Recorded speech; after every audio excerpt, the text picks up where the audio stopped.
Good morning friends, Radhe Radhe. मैं आराधना स्वागत करती हूँ अपनी वीडियो में। जैसा कि फ्रेंड्स हिंदी साहित्य का इतिहास पढ़ रहे थे, आदिकाल पढ़ रहे थे।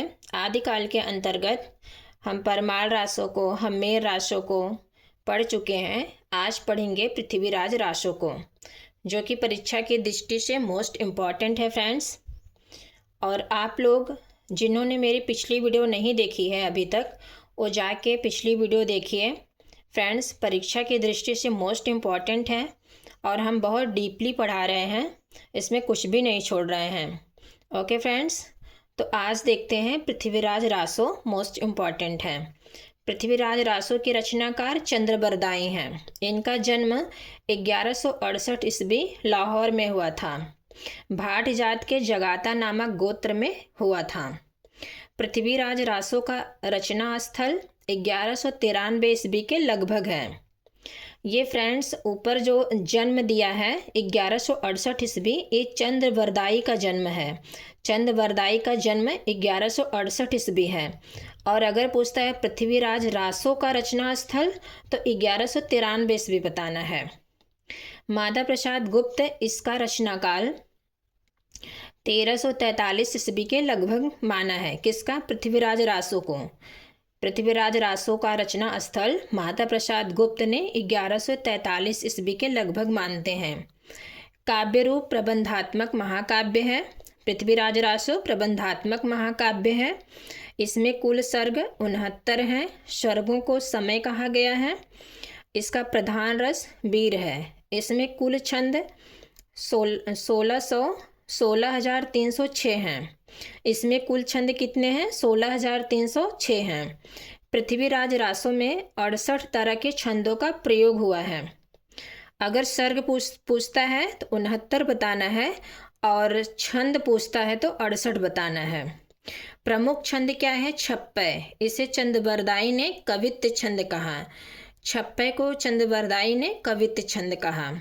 शिव सिंह सेंगर ने चंद्रबरदाई को छप्पय छंद का राजा कहा है। डॉक्टर नामवर सिंह ने चंद्रबरदाई को छंदों का राजा कहा है।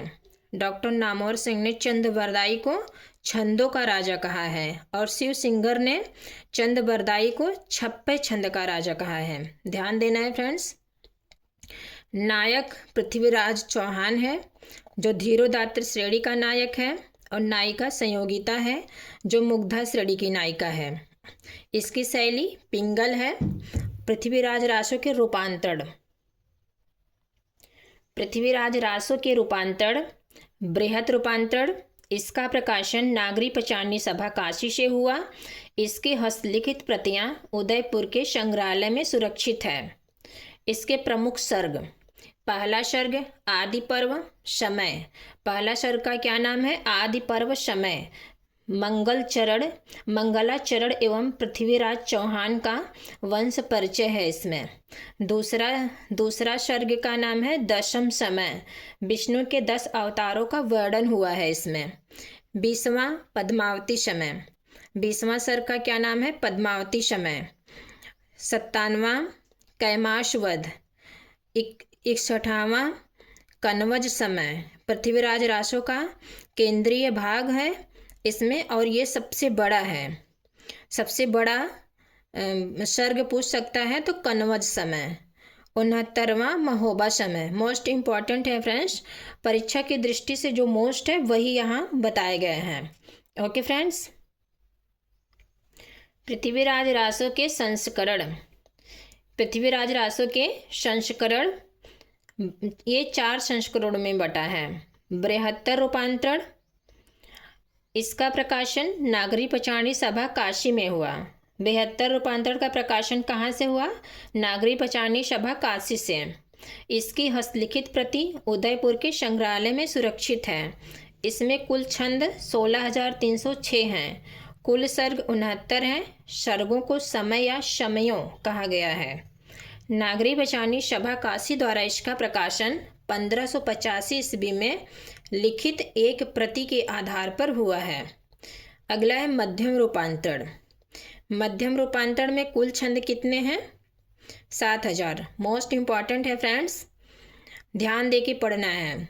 मध्यम रूपांतरण कुल छंद कितने हैं? 7000। इसकी प्रतियां बीकानेर एवं अबोहर के संग्रहालय में सुरक्षित हैं। मथुरा प्रसाद दीक्षित इसे प्रामाणिक मानते हैं। पूछ सकता है मथुरा प्रसाद दीक्षित किसे प्रामाणिक मानते हैं? तो पृथ्वीराज रासो के संस्करण में किसे प्रामाणिक मानते हैं? तो मध्यम रूपांतरण को मानते हैं। इसमें सर्गों का नाम प्रस्ताव है, मोस्ट इम्पॉर्टेंट है। इसमें सर्गों का नाम पूछ सकता है, तो जो मध्यम रूपांतरण है इसमें सर्गों का नाम प्रस्ताव है। अगला है लघु रूपांतरण।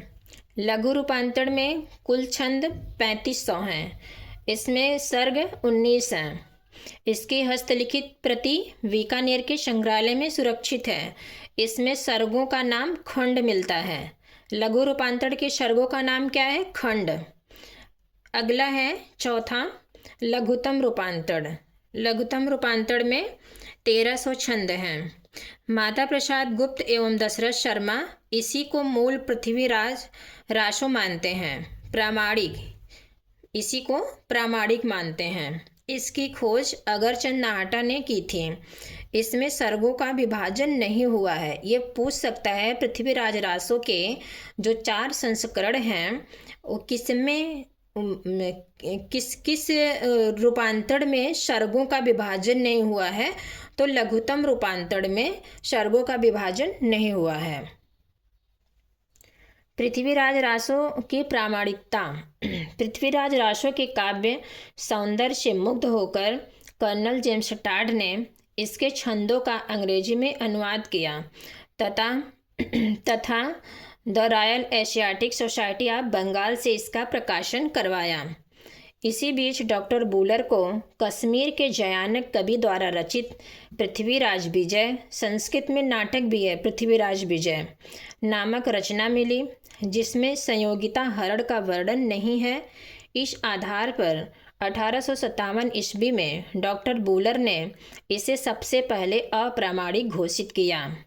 पृथ्वीराज रासो को सबसे पहले अप्रामाणिक किसने घोषित किया? तो डॉक्टर बुलर ने। डॉक्टर बुलर द्वारा अप्रामाणिक घोषित करने के बाद पृथ्वीराज रासो की प्रामाणिकता लेकर विद्वान निम्नलिखित 3 भागों में विभक्त हो गए। पहला है अप्रामाणिक मानने वाले विद्वान, और अर्ध प्रामाणिक मानने वाले विद्वान, और प्रामाणिक मानने वाले विद्वान। तो सबसे पहले देखेंगे अप्रामाणिक मानने वाले विद्वान कौन कौन से हैं। हमने ट्रिक बनाया है फ्रेंड्स। अप्रामाणिक मानने वाले विद्वान बुरा रामू का देवी गौरी, बुरा रामू का देवी गौरी, बुरा ब से डॉक्टर बुलर, र से रामचंद्र शुक्ल, राम कुमार वर्मा, रामचंद्र शुक्ल, राम कुमार वर्मा, और मुरारिद्दीन Motilal Menaria. Sorry friends, doctor Buhler हैं। अप्रामाणिक मानने वाले विद्वान डॉक्टर बुलर, रामचंद्र शुक्ल, राम कुमार वर्मा, और क से कविराज श्यामल दास, देवी प्रसाद मुंशीफ, गौरी शंकर हीराचंद ओझा, म से मोतीलाल मिनारिया। आगे देखेंगे अर्ध प्रामाणिक मानने वाले विद्वान। ट्रिक है, अगर मुनि अधूरी हज सुनाए, अगर मुनि अधूरी हज सुनाए, अगर से अगरचंद नाहटा, मुनि से मुनिजिन विजय, और हज अधूरी मतलब अर्ध प्रामाणिक, अधूरी से मान लेंगे। हज से हजारी प्रसाद द्विवेदी, सुनाए स से सुनीति कुमार चटर्जी। प्रामाणिक मानने वाले विद्वान श्याम सुंदर दास, कर्नल जेम्स टाड, मिश्र बंधु, मोहनलाल विष्णुलाल पांड्या, दशरथ शर्मा, डॉक्टर नगेंद्र, गुरियार्सन, हरिऔध। ये रहे प्रामाणिक मानने वाले विद्वान। पृथ्वीराज रासो की भाषा आलोचकों की दृष्टि में अपभ्रंश मानने वाले विद्वान, डिंगल मिश्रित भाषा मानने वाले विद्वान, पिंगल शैली एवं ब्रज भाषा मानने वाले विद्वान। अपभ्रंश मानने वाले विद्वान कौन कौन से हैं? मुनिजिन विजय। पृथ्वीराज रासो की भाषा को अपभ्रंश किसने माना? मुनिजिन विजय, मुनिकांत सागर, सुनीति कुमार चटर्जी, हजारी प्रसाद द्विवेदी। ट्रिक है, मुनि सुनि हजारी, मुनि सुनि हजारी। मुनि से मुनि जिन विजय, सु से सुनि से सुनि सुनिकांत सागर, मुनिकांत सागर, सॉरी फ्रेंड्स, मुनिजिन विजय मुनिकांत सागर। माँ से दो लोग हैं, मुनिजिन विजय मुनिकांत सागर, सोने से सुनीति कुमार चटर्जी, हजारी प्रसाद द्विवेदी। और डिंगल मिश्रित ब्रज भाषा मानने वाले विद्वान, ट्रिक है, राम दशरथ के मोती हैं डिंगल, राम दशरथ के मोती हैं Dingal. Dashrath Sharma, doctor Ram Kumar Varma, Motilal Menaria. Okay friends, हमने ट्री के बाद में बनाया था, थोड़ा इसको आप लोग क्रम से भी लिख सकते हैं। जैसे मोती, राम दशरथ के मोती हैं, तो मोती से मोतीलाल मेनारिया, दशरथ से दशरथ शर्मा और राम से राम कुमार वर्मा। पिंगल शैली एवं ब्रज भाषा मानने वाले विद्वान, उदय नारायण तिवारी, ग्रेयर्सन, डॉक्टर नामोर सिंह, श्याम सुंदर दास, डॉक्टर धीरेन्द्र वर्मा। विशेष तथ्य, नरोत्तम स्वामी पृथ्वीराज रासो को मुक्तक काव्य मानते हैं। आचार्य रामचंद्र शुक्ल ने इसे जाली ग्रंथ मानते हुए भी हिंदी का प्रथम महाकाव्य कहा। आचार्य रामचंद्र शुक्ल ने हिंदी को प्रथम महाकाव्य किसे कहा? पृथ्वीराज रासो को। डॉक्टर नगेंद्र ने इसे विशाल घटनाकोश कहा। हजारी प्रसाद द्विवेदी के अनुसार मूल पृथ्वीराज रासो सुख सुखी संवाद के रूप में रचित है। बाबू गुलाब राय ने इसे स्वाभाविक विकासशील महाकाव्य कहा है। श्याम सुंदर दास एवं उदय नारायण तिवारी इसे विशाल वीर काव्य मानते हैं। पृथ्वीराज रासो में तिथि संबंधी भ्रम के निवारण के लिए मोहनलाल विष्णुलाल पांड्या ने अनंत संवत की कल्पना की। डॉक्टर बच्चन सिंह ने इसे राजनीतिक महाकाव्यात्मक की त्रासदी कहा है। आलोचकों के मत मोस्ट इम्पॉर्टेंट हैं। चंद्रवरदाई हिंदी के प्रथम महाकवि माने जाते हैं और इनका पृथ्वीराज रासो हिंदी का प्रथम महाकाव्य किसका कथन है? आचार्य रामचंद्र शुक्ल का। पृथ्वीराज रासो इतिहास नहीं है, काव्य ग्रंथ है। जयानक का पृथ्वीराज विजय भी काव्य ग्रंथ ही है, फिर क्यों उसमें घटनाएं और नाम ठीक ठीक हैं? यह पूरा ग्रंथ वास्तव में जाली है। आचार्य रामचंद्र शुक्ल का कथन है। पृथ्वीराज रासो प्राचीन काल की साहित्य की पिंगल भाषा का ग्रंथ है। श्याम सुंदर दास। पृथ्वीराज रासो राजनीति की महाकाव्यात्मक त्रासदी है। डॉक्टर बच्चन सिंह। पृथ्वीराज रासो की रचना सुख सुखी संवाद के रूप में हुई थी। जिन सर्गों में यह शैली नहीं मिलती है उन्हें प्रक्षिप्त अंश मानना चाहिए। हजारी प्रसाद द्विवेदी का कथन है, मोस्ट इम्पॉर्टेंट है। युद्धों के प्रसंगों में पृथ्वीराज रासो की भाषा डिंगल का रूप धारण करती है, किंतु विवाह और प्रेम इत्यादि सुकुमार प्रसंगों में वह प्रधान रूप से पिंगल ही नहीं बनी रहती है। वस्तुतः मूल पृथ्वीराज रासो सौर सेनी अपभ्रंश में लिखा गया था। हजारी प्रसाद द्विवेदी। पृथ्वीराज रासो की भाषा वास्तव में अपभ्रंश ही है। किसने कहा? मुनिजिन विजय ने। भाषा की कसौटी पर यदि ग्रंथ को कसते हैं तो और भी निराश होना पड़ता है, क्योंकि वह बिल्कुल बेठिकाने हैं। उसमें व्याकरण आदि की कोई व्यवस्था नहीं है। आचार्य रामचंद्र शुक्ल का कथन है, मोस्ट इम्पॉर्टेंट है। आगे पढ़ेंगे लौकिक साहित्य। आदिकाल का वह साहित्य जो जनता की रुचि को ध्यान में रखकर रचा गया तथा जो राजाश्रय एवं धर्म के इतर या अलग है, उसे लौकिक साहित्य कहते हैं। लौकिक साहित्य दो भागों में है, एक लौकिक पद्य साहित्य, एक लौकिक गद्य साहित्य। लौकिक पद्य साहित्य के अंतर्गत अमीर खुसरो आते हैं, विद्यापति, अब्दुल रहमान, कल्लोल या कुशल लाभ, बसंत विलास। लौकिक गद्य साहित्य कुवलय माला कथा, वर्ण रत्नाकर, उक्ति व्यक्ति प्रकरण। तो देखेंगे लौकिक पद्य साहित्य को सबसे पहले पढ़ेंगे। लौकिक पद्य साहित्य अमीर खुसरो, मोस्ट इम्पॉर्टेंट है। अमीर खुसरो का जन्म डॉक्टर नगेंद्र के अनुसार 1255 ईस्वी और निधन 1324 ईस्वी में हुआ था, यही सर्वमान्य मत है। डॉक्टर रामकुमार वर्मा के अनुसार अमीर खुसरो का जन्म विक्रमी संवत 1310 ईस्वी और निधन विक्रमी संवत 1382 ईस्वी में हुआ था। आचार्य रामचंद्र शुक्ल के अनुसार अमीर खुसरो का जन्म नहीं बताया गया है, इन्होंने बस निधन का जिक्र किया है विक्रमी संवत 1381 में। जन्म स्थान अमीर खुसरो का जन्म स्थान ग्राम पटियाली जिला एटा उत्तर प्रदेश में हुआ था।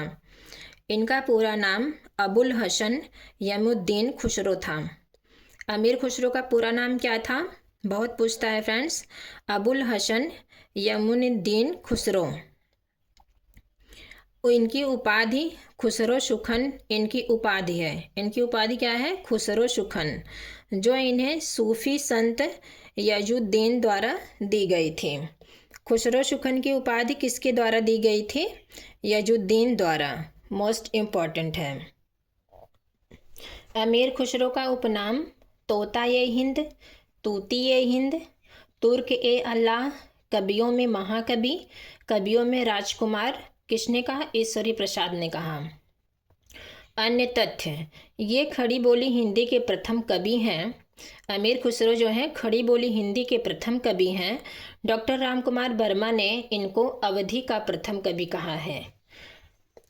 अमीर खुसरो हिंदी में खड़ी बोली के प्रथम कवि हैं, लेकिन डॉक्टर रामकुमार वर्मा ने इनको अवधि का प्रथम कवि माना है।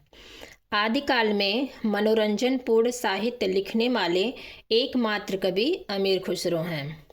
हिंदी मुस्लिम समन्वित संस्कृति के प्रतिनिधि कवि हैं। फ्रेंड्स, यहाँ होना चाहिए हिंदू मुस्लिम, लिखने में गलती हो गई है फ्रेंड्स। हिंदू मुस्लिम समन्वित संस्कृति के प्रतिनिधि कवि हैं। रचनाएं हैं, इनकी रचनाओं की संख्या लगभग 100 मानी जाती हैं। इसमें से 20 से 22 रचनाएं उपलब्ध हैं। शिव सिंह सेंगर 99 रचनाएं मानते हैं। हिंदी में रचित उपलब्ध मुख्य रचनाएं इनकी हैं खालिक बारी, पहेलियाँ, मुकरियाँ, गज़ल, दो सखूने, नूह सिपहर, नजरान ए हिंद, आशिक, हालात ए कन्हैया, आवाज़ ए खुशरवी। रचनाओं के संबंध में विशेष तथ्य देखेंगे। अमीर खुसरो की हिंदी रचनाओं का प्रथम संकलन जवाहरे खुशरवी के नाम से 1918 ईस्वी में मौलान रशीद अहमद सलेम ने अलीगढ़ से प्रकाशित करवाया। अमीर खुसरो की हिंदी रचनाओं का प्रथम संकलन किसने करवाया? जवाहरे खुशरवी के नाम से 1918 ईस्वी में मौलान रशीद अहमद सलेम ने कहाँ से प्रकाशित करवाया? अलीगढ़ से। अमीर खुसरो की हिंदी रचनाओं का द्वितीय संकलन 1922 ईस्वी में ब्रज रत्न दास ने खुसरो की कविता नाम से नागरी पंचानी सभा काशी से प्रकाशित करवाया। यह खालिक बारी शब्दकोश है।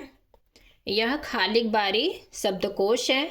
अमीर खुसरो ने आशिक नामक रचना में हिंदी की प्रशंसा की है। फ्रेंड्स, ये पूछ सकता है एग्जाम में, अमीर खुसरो ने आशिक नामक रचना में, इनकी जो रचना है आशिक, उसमें हिंदी की प्रशंसा की है। किसकी प्रशंसा की है? हिंदी की। नूह सिपहर में भारतीय बोलियों का विस्तार से वर्णन किया है। किस रचना में भारतीय बोलियों का विस्तार से वर्णन किया है? तो नूह सिपहर में। आवाज़ ए खुशरवी संगीत विषयक रचना है। ये भी फ्रेंड्स पूछ सकता है अमीर खुसरो की कौन सी रचना संगीत विषयक है? तो आवाज़ ए खुशरवी ये संगीत विषयक रचना है। इन्होंने दिल्ली के 11 सुल्तानों का उत्थान पतन देखा था। अपने गुरु, अमीर खुसरो के गुरु कौन है? निजामुद्दीन औलिया। इन्होंने अपने गुरु निजामुद्दीन औलिया के निधन पर कथन लिखा है, गोरी सोवे शेष पर मुख पर डारे केश, चल खुसरो घर आपने रैन भई चहुदेश। आलोचकों के कथन देखेंगे, मोस्ट इम्पॉर्टेंट हैं। कबीर की अपेक्षा खुसरो का ध्यान बोलचाल की भाषा की ओर अधिक था। आचार्य रामचंद्र शुक्ल ने कहा है, अमीर खुसरो की हिंदी कविताओं में दो प्रकार की भाषा पाई जाती है। एक जो है ठेठ बोलचाल की भाषा, पहेलियाँ, मुकरियाँ एवं दो शखुने में, और जीतों की भाषा ब्रज। एक ठेठ बोलचाल और एक ब्रज भाषा। किसने कहा? आचार्य रामचंद्र शुक्ल ने कहा। इनकी चर्चित पंक्तियां हैं, जे हाल मिक्शिन मकुन तगाफुल, मेरा जोबना नवेलरा भये हैं गुलाल, जे मन तूतिए हिंदू अर रास्ता पुरसी, सजन शकारे जाएंगे। ये इनकी पंक्तियां हैं। अगले रचनाकार हैं ढोला मारूरा दोहा। ढोला मारूरा दोहा का मूल रचनाकार क्या है? कल्लोल। इसके रचनाकार कल्लोल हैं।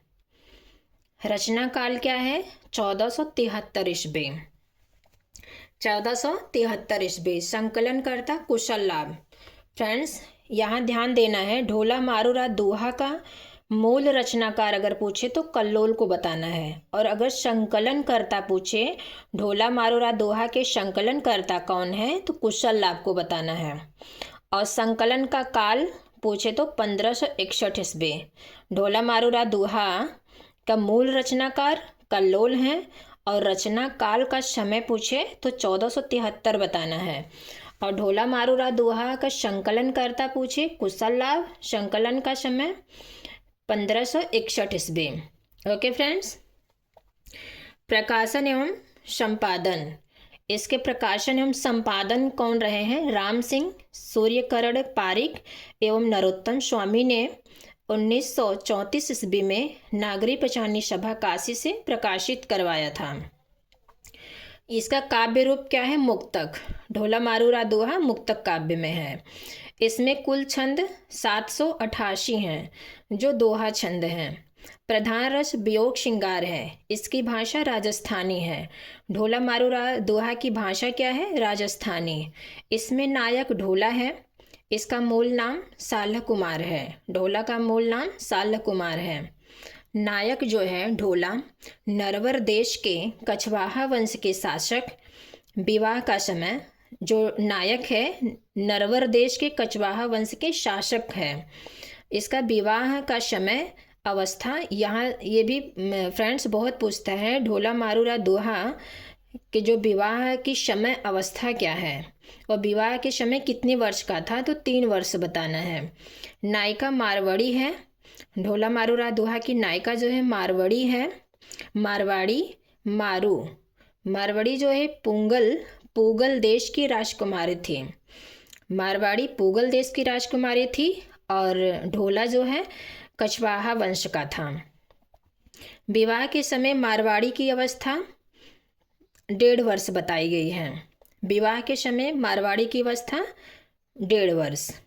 सहनायिका इसमें मालवड़ी है, मालवा की राजकुमारी। बीकानेर के आसपास इस रचना के संबंध में निम्नलिखित दोहा प्रचलित है। सोरठियो दूहा भलो, भली मरवड़री बात, जोवन छाई धड़, मलितारा छाई रात। ये राजस्थानी में है फ्रेंड्स। ये दोहा है राजस्थानी भाषा में। विशेष तथ्य। ढोला मारूरा दोहा के संबंध में विशेष तथ्य।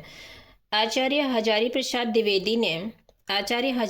द्विवेदी, नरोत्तम स्वामी एवं विश्वनाथ प्रसाद मिश्र ने इस रचना को परिष्कृत लोक रुचि का प्रतीक माना है। आचार्य रामचंद्र शुक्ल ने इसके मालवड़ी मनुहार प्रसंग की समानता पद्मावती के नागमती वियोग खंड से बताई गई है। डॉक्टर नगेंद्र ने हिंदी में श्रृंगारिक परंपरा का आरंभ इसी रचना से मानते हैं। हजारी प्रसाद द्विवेदी इसका आरंभ संदेश राशक से मानते हैं। हजारी प्रसाद द्विवेदी ने ढोला मारूरा दोहा का आरंभ किस रचना से मानते हैं, तो संदेश राशक रचना से मानते हैं। सर्वमान्य मत है। कथन है, ढोला मारूरा दोहा का सबसे प्राचीन रूप 11वीं से 12वीं शताब्दी का रहा होगा परवर्ती हिंदी साहित्य के दोहाबद्ध काव्यों को समझने की दृष्टि से हम पुस्तक का पर्याप्त महत्व है। हजारी प्रसाद द्विवेदी का कथन है। ढोला मारूरी चौपई के रचनाकार पूछे तो कुशल लाभ बताना है। ढोला मारूरी चौपई तो कुशल लाभ। इसका समय है 1620 ईस्वी।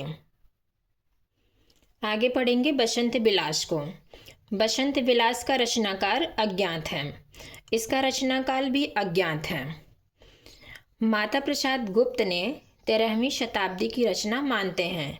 बसंत विलास को माता प्रसाद गुप्त ने 13वीं शताब्दी की रचना मानते हैं। प्रधान रस वियोग श्रृंगार है। काव्य रूप मुक्तक है। कुल छंद 84 हैं। भाषा इसकी ब्रज है।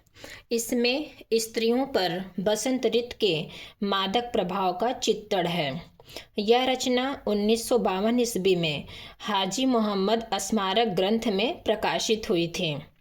प्रथम संपादक केशवलाल हरसाद राय ध्रुव हैं। बसंत विलास के प्रथम संपादक कौन हैं? केशवलाल हरसाद राय ध्रुव। इन्होंने 1951 ईस्वी को एक हस्तलिखित प्रति के आधार पर इसका संपादन किया। चर्चित पंक्तियां हैं: इड़ी परी कोयली कूजई पूजई ईवती मड़ोर विधुर वियोगिनी धूजई कूजई मयड़ किशोर।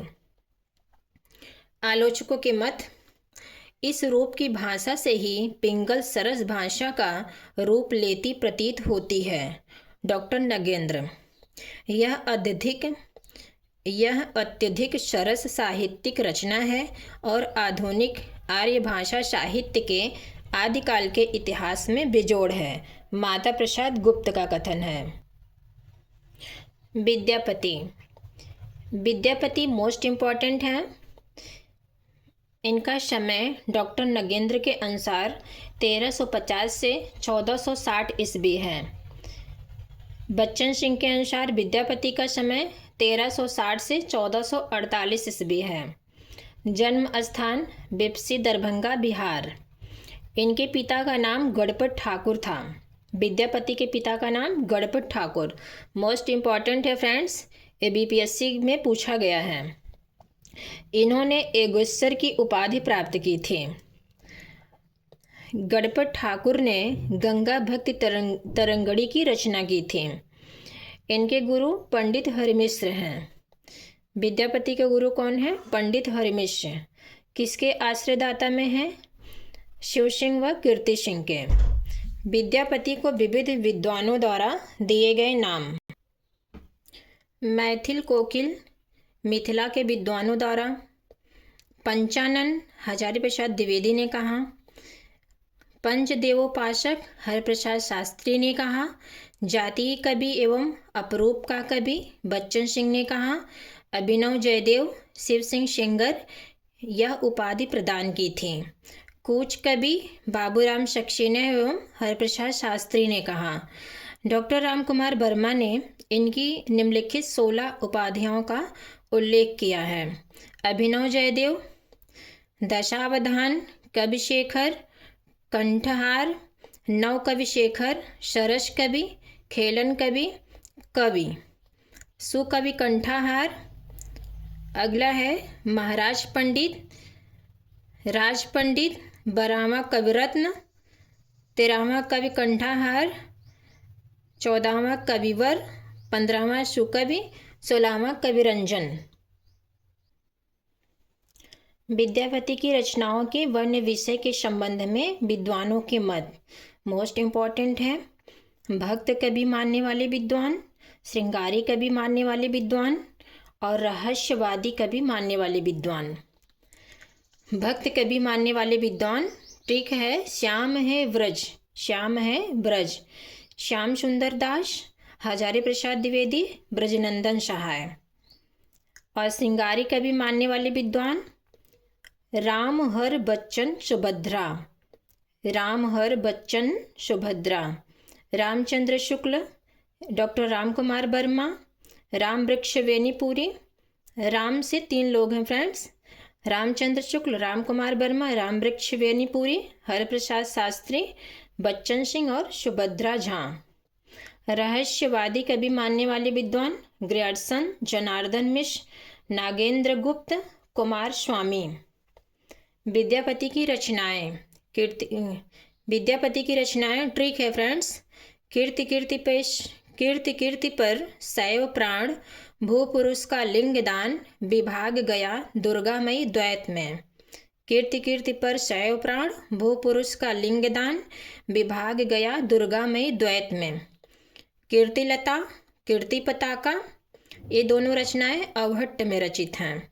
पदावली मैथिली भाषा में रचित है।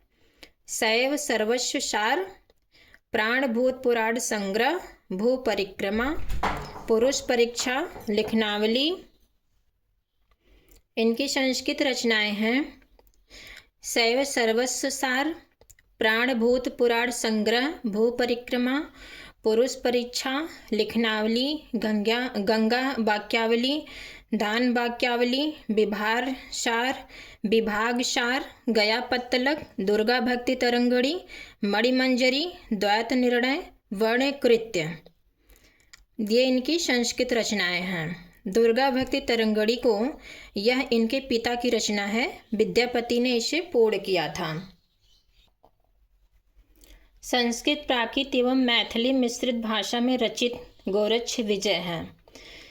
गोरक्ष विजय संस्कृत प्राकृत और मैथिली मिश्रित भाषा में रचित है। रचनाओं के संबंध में विशेष तथ्य। पदावली में राधा कृष्ण के श्रृंगारिक लीलाओं का चित्रण हुआ है। यह रचना स्वांता सुखाय रचित है। पदावली के पदों को मादकता के कारण निराला ने नागिन की लहर कहा है। पदावली में शिव की स्तुति से संबंधित पद भी हैं जिन्हें नचारी कहा गया है। कीर्तिलता में तिरहुत के शासक कीर्ति सिंह की वीरता एवं उदारता का चित्रण है। कीर्तिलता में जौनपुर का चित्रण भी मिलता है। कीर्तिलता को हजारी प्रसाद द्विवेदी ने भृंग भृंगी संवाद कहा। कीर्तिलता में 4 अध्याय हैं जिन्हें पल्लव कहा गया है। कीर्ति पताका में शिव सिंह सिंगर की कीर्ति पताका में शिव सिंह की वीरता एवं उदारता का चित्रण है। विद्यापति के संबंध में आलोचकों के मत। कीर्तिलता कीर्ति सिंह के प्रीत्यर्थ लिखी गई थी तो पदावली स्वांता सुखाय और शिव सिंह लक्ष्मा देवी के प्रीत्यर्थ। डॉक्टर बच्चन सिंह। स्वांता सुखाय मतलब खुद के सुख के लिए लिखी थी। कीर्तिलता की भाषा को विद्यापति ने अवहट्ट कहा है। देसिल बैना सबजन मिठा, ते तेसन जपो अभट्ठा। विद्यापति कीर्ति लता में साहित्यिक और सामाजिक परंपरा का समर्थन करते हैं तो पदावली में उन्हें तोड़ते हैं। डॉक्टर बच्चन सिंह। विद्यापति की कविता का स्थापत्य श्रृंगारिक है। उसे आध्यात्मिक कहना खजुराहों के मंदिरों को आध्यात्मिक कहना है। डॉक्टर बच्चन सिंह।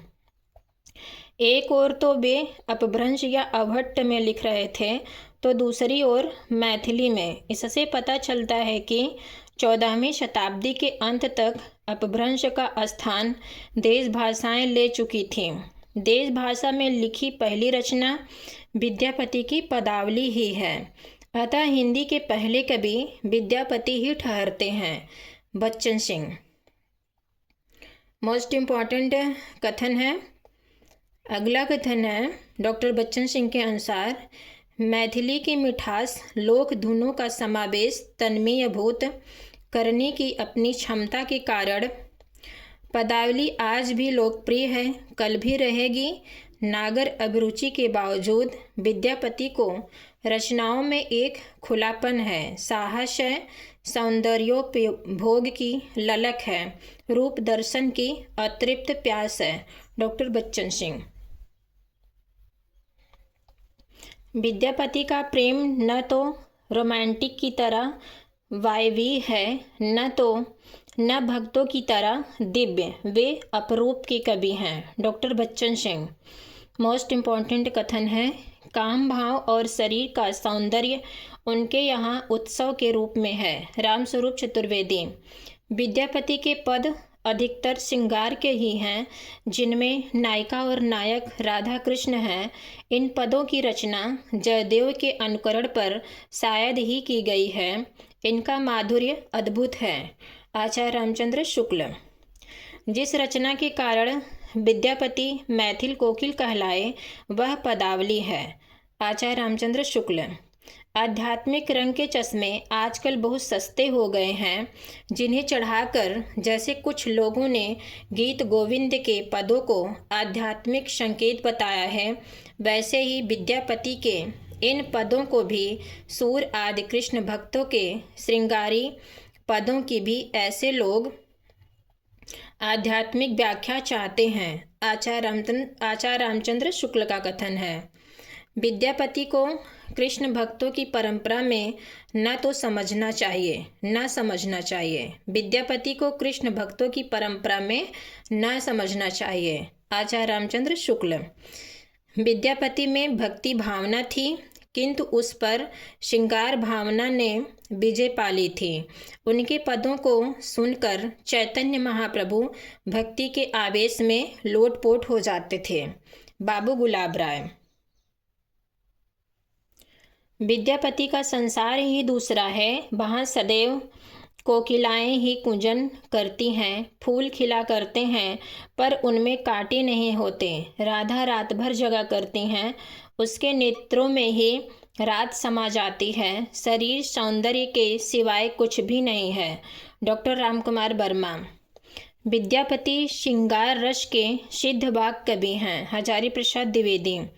विद्यापति के बाह्य संसार में भगवत भजन कहाँ, वया संधि में ईश्वर संधि कहाँ, संध्या स्नाता में ईश्वर से नाता कहाँ, अभिसार में भक्ति का सार कहाँ। उनकी कविता विलास की सामग्री है, उपासना की साधना नहीं। डॉक्टर रामकुमार वर्मा। इस पुस्तक के पदों ने आगे चलकर बंगाल, असम और उड़ीसा के वैष्णव भक्तों को प्रभावित किया और यह उन प्रदेशों के भक्ति साहित्य में नई प्रेरणा और नई प्राणधारा संचारित करने में समर्थ हुई। इसलिए पूर्वी प्रदेशों में यह पुस्तक धर्मग्रंथ की महिमा पा सके। विद्यापति की रचना पदावली के संबंध में यह कथन किस आलोचक का है, तो आचार्य हजारी प्रसाद द्विवेदी का है और मोस्ट इम्पॉर्टेंट है। विद्यापति के संबंध में अन्य महत्वपूर्ण तथ्य। हिंदी में कृष्ण को काव्य का विषय बनाने वाले प्रथम कवि विद्यापति हैं। हिंदी में भ्रमर गीत की ओर संकेत करने वाले प्रथम कवि भी विद्यापति ही हैं। सूरदास ने भ्रमर गीत परंपरा को व्यवस्थित रूप दिया है। विद्यापति ने राधा के परकिया रूप का चित्रण किया है। कीर्तिलता एवं कीर्ति पताका राज दरबारी प्रसिद्धियां हैं। पदावली का संपादन रामवृक्ष बेनीपुरी एवं शिव कुमार सिंह ने अलग अलग से की थी। कीर्तिलता की खोज हरप्रसाद शास्त्री ने नेपाल के राजकीय पुस्तकालय से की थी। कीर्तिलता में विद्यापति ने स्वयं को कीर्तिलता का खेलन कवि कहा है। विद्यापति को आदिकाल एवं भक्तिकाल के मध्य का सेतु माना जाता है। पुरुष परीक्षा में काम, ज्योतिष एवं नीति से संबंधित बातें हैं। विद्यापति हिंदी के पहले कवि हैं जिनके काव्य में श्रृंगार, वीर एवं भक्ति की त्रिवेणी प्रवाहित हुई हैं। विद्यापति की चर्चित पंक्तियाँ: देसिल बैना सबजन मिठा, ते तैसन जपो अभट्ठा कीर्तिलता से हैं।